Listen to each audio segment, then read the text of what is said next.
NCFL Week 3, the Blueprint Attitude. The Blueprint is a model, a conflict management model I put together specifically to work with young people. But what I recognize in doing the work with young people is that not only does it work with the youth that I was interacting with, but it also works with the parents. The model consists of 4 areas: resources, support, positive male, and core competencies of attitude, behavior, confidence, and discipline. It are the core competencies that we focus on in pack time. This week, we'll focus on attitude. Attitude is 10% what happens to you, 90% how you respond to it. So think of it this way.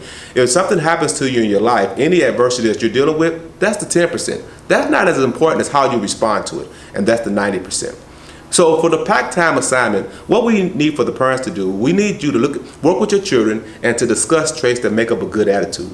But we also want you to discuss with your children successes and struggles that they have in their life.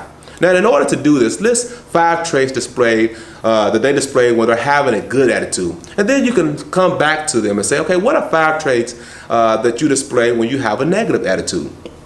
Now, we also, and this is really important, parents, that when you're working with your children, right, list incentives for when they display positive attitudes, right?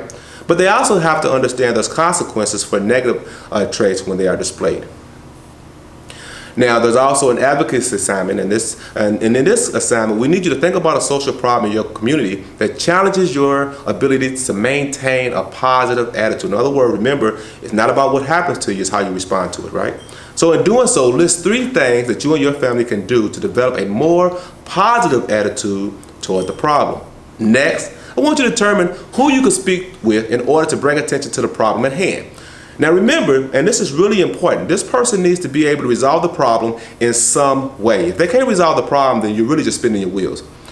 Also, find out how to contact this person by email or phone. Then set up an appointment with them to discuss your issue.